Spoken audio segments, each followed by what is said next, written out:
Daughter of Prasad Rao కనబడటం లేదు. కొత్త వెబ్ సిరీస్ జీ5లో స్ట్రీమ్ అవుతుంది. మన రాజీవ్ కనకాల మెయిన్ లీడ్. 6 ఎపిసోడ్లు ఉన్నాయి. ఒక్కొక్క ఎపిసోడు అరగంట మినిమం, మ్యాక్సిమం.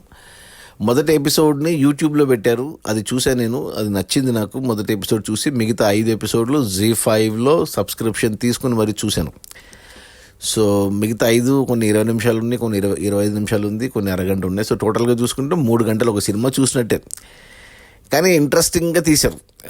ఈ వెబ్ సిరీస్లో ఎపిసోడ్ స్టార్టింగ్లో బాగుంటాయి, ఎండింగ్లో క్లిఫ్ హ్యాంగర్ వదులుతారు. కాబట్టి క్యూరియాసిటీ, ఇది అందులో థ్రిల్లర్. ఇది ఈ మధ్య రాజీవ్ కనకాల చాలా బాగా ఈ ఓటీటీలో సినిమాల్లో బాగా వస్తున్నాడు.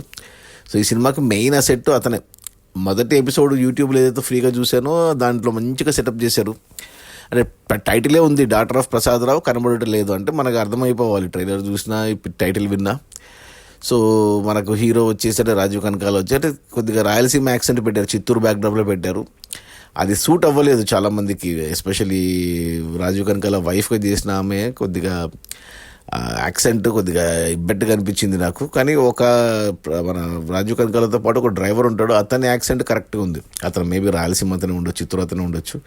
ఇంకొకటి మన రాజీవ్ కనకాల బావమర్దికి చేసిన అతను కూడా కొత్త అతను కూడా రాయలసీమ. వాళ్ళిద్దరు యాక్సెంట్ అథెంటిక్గా ఉంది, మిగతా ఎవరిది సూట్ అవ్వలేదు. కొన్ని రాయలసీమ పదాలు వాడినంత మాత్రాన అది స్లాంగ్ వచ్చేది. అది రాజీవ్ కనకాల వరకు ఓకే. ఇక సినిమా అయితే స్టార్టింగ్ అంటే యూట్యూబ్లో పెట్టిన అరగంట ఎపిసోడ్ ఏదైతే ఫ్రీగా పెట్టారో అది మాత్రం చాలా బాగా అనిపించింది. అసలు ఏం జరిగింది, ఏం కథ అనేసి. కథ అంతా మనకు హైదరాబాద్లోనే జరిగినట్టు చూపిస్తారు, ప్రజెంట్ టైంలోనే జరిగినట్టు చూపిస్తారు. సో కనబడతలేదు అమ్మాయిని అని చెప్పి మొదటి ఎపిసోడ్లో చూపించి మనకు రెండవ ఎపిసోడ్లో అమ్మాయికి ఏమైంది అనేది ఎస్టాబ్లిష్ చేసేసారు. మనకు తెలిసిపోతుంది, మనకు తెలుస్తుంది, అందరికీ తెలుస్తుంది. ఇన్వెస్టిగేట్ చేసింది మన ఉదయ్ భాను మామూలుగా కొద్దిగా ఓవర్ యాక్షన్ చేస్తుంది సినిమాల్లో, సీరియల్స్లో. దీంట్లో కొద్దిగా ట్రై చేసింది కానీ అంత ఎక్కువ ఓవర్ యాక్షన్ ఏం కనపడలేదు, పర్లేదు, బాగానే ఉంది.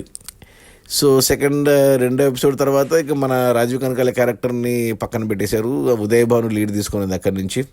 ఆ ఇన్వెస్టిగేషన్ కాబట్టి అసలు ఏం జరిగింది, ఎందుకు కనపడలేదు, అసలు అమ్మాయికి ఏం జరిగింది అనేది 3-4 వరకు తీసుకెళ్లారు. మళ్ళీ 5కి వచ్చేసరికి రాజీవ్ కనకాల కనపడ్డాడు. 5లో కొద్దిగా కంక్లూడ్ 5కి అయిపోయింది సినిమా. యాక్చువల్ చెప్పాలంటే వెబ్ సిరీస్ అయిపోయింది.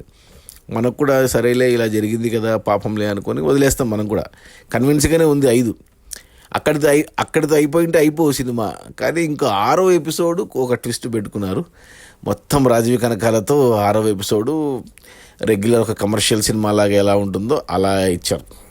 మనం చూస్తున్నంతసేపు మనము ఈ అమ్మాయి కనబడట్లేదంటే ఇతని వల్లనో ఈమె వల్లనో అలా అనుకుంటూ వస్తాము.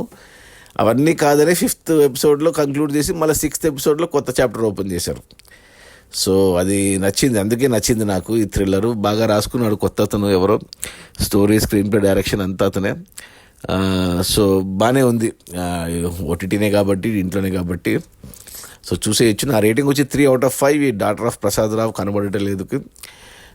ఇక ఫ్యామిలీతో చూడొచ్చా అంటే చూడొచ్చు, ఖచ్చితంగా చూడాలి. ప్రతి తల్లిదండ్రులు, పిల్లలున్న తల్లిదండ్రులు అంటే హైదరాబాద్కి ప్రతి ఒక్కరు వెళ్తారు ఉద్యోగం కోసమో, చదువు కోసమో, ఆడైనా మగైనా.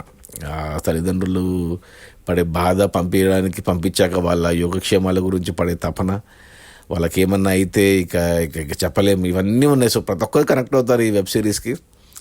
జీ5లో ఉంది. తెలుగు వెబ్ సిరీసే, తెలుగు వాళ్ళే తీశారు, తెలుగు యాక్టర్లే. సో ఖచ్చితంగా చూడండి. నా రేటింగ్ వచ్చి 3/5. డాటర్ ఆఫ్ ప్రసాద్ రావు కనబడటం లేదు. Okay, bye.